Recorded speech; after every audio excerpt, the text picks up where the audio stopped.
Okay, so picture this. It's February 2025 in Indianapolis. Warehouses. They're like the hottest thing.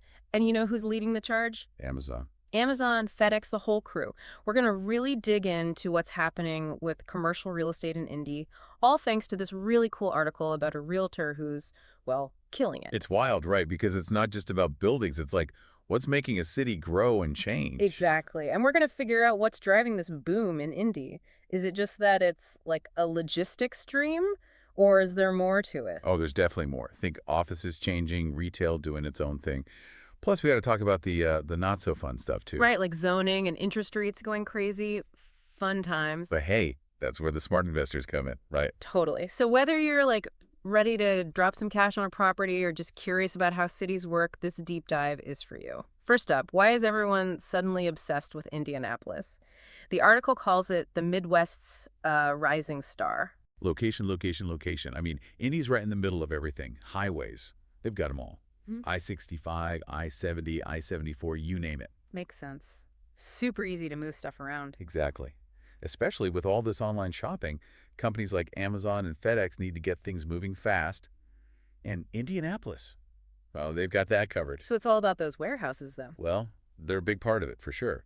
But the article talks about all kinds of properties doing well. Industrial, office, retail, even land for building. Wow. So it's not just one thing booming. That's a good sign. Definitely. A healthy mix. Like industrial is huge right now, especially in places like Plainfield and Whiteland.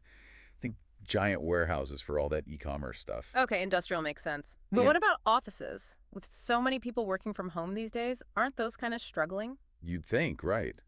But Indy's actually shifting towards these flexible, tech-savvy offices. Companies still need space, but it's got to be different. Different how? More about teamwork, innovation. Got to have all the tech to handle people working from home too. So no more of those like giant corporate campuses. Not so much. It's more about being adaptable. And you see it downtown and in the suburbs too, places like Carmel and Fishers. Interesting. So offices are changing. What about retail? I thought everyone was just shopping online these days. It's changing retail for sure, but not killing it. Like Broad Ripple and Fountain Square, they're coming back strong. Really? What's happening there? It's not your typical mall, that's for sure. Think like cool boutiques, local stuff, a whole vibe. So it's more about the experience. Totally. And it's attracting big names and new businesses too. Sounds like Indy's got something for everyone. But the article focuses on one person in particular, Cara Conde, a top realtor in Indianapolis. What makes her so special? She's been doing this for over 20 years. Started out as an investor back in like 2002. Wow, she's seen it all then. You bet. By 2025, she's closing deals worth billions. But it's not just about the money. She knows Indy like the back of her hand. That's gotta be super valuable, especially with how fast things are changing. Absolutely. But she's not just relying on experience, you know? She's all about the tech, too, using data and stuff to get ahead. So, like the best of both worlds. Yeah. Like the article says, she can find those hidden gems properties that other people miss. Smart. So she's got the experience, the tech skills. What else? She's a master negotiator, too. The article talks about how she always gets the best deals for her clients, whether they're like a huge company or just starting out. I bet that comes in handy in this market, Yeah. especially with all the zoning stuff and interest rates going up and down. Yeah, it's a jungle out there. Hmm. But Kara, she knows how to handle it. She's got that certified negotiation expert thing, the CNE. I mean, she knows what she's doing. Makes sense. So she's got the skills. But what about her approach? She's all about like really working with people. The article says she treats every client like a partner, you know, figures out what they need and finds the perfect solution. So it's not just about closing the deal, it's about building relationships. Exactly. Yeah. And that's why she's so successful. She's got the LHMS certification too, luxury home marketing specialist. Means she knows how to work with those high-end clients. Wow, she really does it all. From those luxury homes to finding warehouse space for big companies. Yeah, she's pretty amazing. But the article goes even deeper. It talks about how her deals actually like help the whole city. Really? How so? Well, like there's this story about a logistics company. Kara helped them get this huge warehouse deal in Plainfield back in 2024. Saved them millions because she's such a good negotiator. So the company wins, but how does the city benefit? They were able to expand, hire more people. It's like a ripple effect, you know. More jobs, more money flowing into the local economy. I like that, a win-win. And it's not just big companies. There's this story about a startup that Cara helped find a spot in Broad Ripple. Oh, cool. So they were able to get their business off the ground thanks to her. Yeah, and become part of the community. It's like Cara's deals are helping to build up these different neighborhoods. That's really cool. It's like she's not just a realtor, she's a city builder or something. Yeah, kind of. And then there's this other story about a big national retailer. Cara helped them get a prime location downtown in early 2025. So she's bringing in big names too. Yep. And that attracts shoppers, brings more people downtown, helps out all the businesses around it. It's amazing how one person can have such a big impact. Right. And it's not just about the deals she makes. The article talks about how she's really involved in the community, too. Like, she works with the Indianapolis Urban League, mentors young entrepreneurs. That's awesome. So she's giving back too. Totally. And she's involved with the Indy Chamber, pushing for business growth. She even does stuff with the Indy 500 Festival. She's like all in on Indianapolis. It's clear she really cares about the city. But let's be real, no market's perfect, even a hot one like Indy. The article talks about some of the challenges too. Right. Things aren't always easy. It mentions economic stuff, zoning issues, financing, competition. Yeah, sounds like a lot to juggle. What are some of the specifics the article brings up, like with the economy? Well, as of February 2025, interest rates were still kind of unpredictable, up and down, and that makes things tough for everyone in real estate, not just in Indy.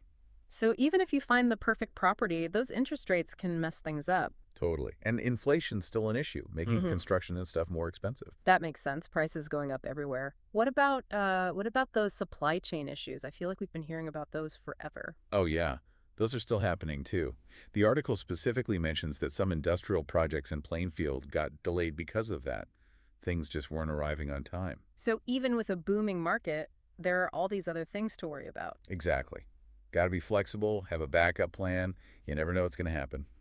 Okay, so the economy's a bit shaky. What about those zoning hurdles the article mentions? It says Indy's laws can be pretty tough and they're different in every neighborhood. Yep, that's definitely something to watch out for. Indy's got all these different areas, each with its own vibe. So the zoning rules are different everywhere. Can be confusing if you're not familiar with the city. The article gives an example about a developer in Fountain Square, right? They had problems with parking, which I guess makes sense in a busy area. Parking is always a hot topic. Cities want people to walk and bike more, but you still need places to park. It's a balancing act. Sounds like you really need to know your stuff to deal with zoning in Indy. Probably be good to have someone like Cara on your side. Oh, for sure. She's got the experience and the connections to make things happen. Okay, so we've got the economy and zoning. What about financing? The article makes it sound like getting a loan in 2025 is not a walk in the park. Yeah, it's tougher than it used to be. Lenders are being more careful. Interest rates are higher. They want bigger down payments. They want to make sure you're not going to go bust if things go south. Makes sense, I guess. They're trying to protect themselves, too. But the article mentions this one investor who almost lost a property in Broad Ripple because the lender didn't think it was worth as much as it really was. Ouch. Yeah, that can happen.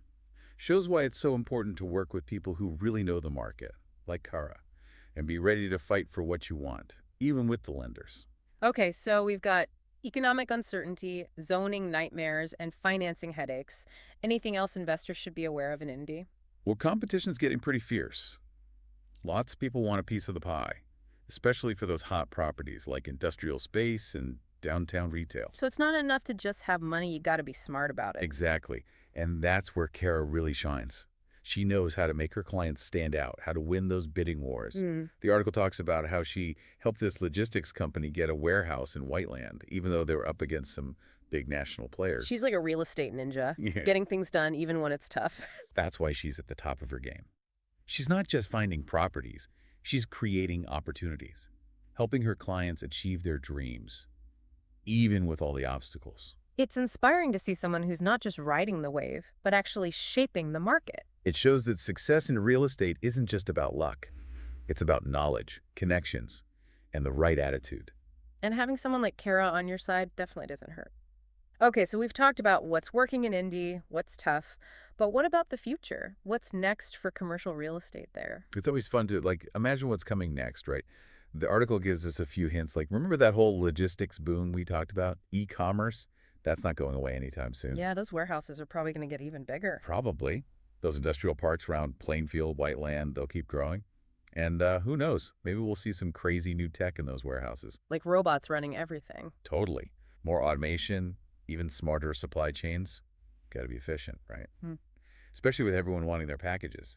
Like yesterday. Makes sense. Faster delivery means things need to change. Exactly. We might even see more of those, what do they call them? Last mile delivery hubs. Last mile. Yeah, they're like smaller spots closer to the city so they can get those packages out to people super fast. Huh. Imagine, like, empty stores turning into mini distribution centers. Or even drone delivery launching from rooftops. Oh, yeah. The city adapting to how we shop. That's pretty wild. Speaking of retail, it seems like Indy's figuring out how to make shopping fun again. It's not just about buying stuff anymore. It's got to be an experience, you know? Mm-hmm. Those cool areas like Broad Ripple, Fountain Square, they'll get even more creative. Think pop-up shops, interactive displays, events, stuff you can't get online. So if you're thinking about investing in retail, gotta find a space that offers something special. Exactly. Got to stand out. What about offices, though? Everyone's working from home. What happens to those spaces? I think we'll see a flight to quality, they call it. Companies might need less space, but they'll pay more for the good stuff. The good stuff being, flexible, tech-enabled offices, places that make people actually want to come to work. And that's just downtown. Nope. Mm-hmm. Suburbs, too. We might see more co-working spaces popping up in the suburbs. Smaller offices closer to where people live so they don't have to commute so much. Interesting. So those boring old office parks could actually become cool places to work. Exactly. Adapt or die, right? Okay, so offices, retail. What about just living in Indy? What's happening with the apartments and houses? Well, more people moving to Indy means they need places to live, right? Mm. So probably more apartments, for sure. And maybe more of those mixed-use developments, too. Even mixed use? Yeah, like where you have apartments, shops, and offices all in one place. People like those, especially downtown. Makes it easy to get around. Everything's right there. Exactly. And we might even see those pop up in the suburbs, too. Like little mini cities with everything you need. Wow, Indy sounds like it's going to be a really different place in a few years. It's changing fast, that's for sure. But remember, all those challenges we talked about, they'll still be there. The economy, zoning, financing, competition, it's not going to be easy. So what's the key to making it work in Indy? Got to be smart, got to be flexible, got to know what's going on in the city. And probably a good idea to have someone like Cara on your team. Oh, definitely. Yeah. She's the perfect example of how to succeed in this market. Knows her stuff, knows the city, knows how to make things happen. Well, we've covered a lot today, from warehouses to drones to the future of, well, everything in Indianapolis. What's the big takeaway for our listeners? Indianapolis is like a sneak peek into the future of real estate. It's changing fast, but it's also creating a lot of opportunities. Hmm. If you're thinking about investing, Indy's definitely worth a look. Totally agree. But even if you're not investing, I think there are some good lessons here, like be curious, stay informed, and don't be afraid to explore new things. Well said. It's been awesome diving into all this with you. Hopefully our listeners learned something new today. Yeah, thanks for joining us on The Deep Dive. We'll be back soon with another deep dive into something interesting.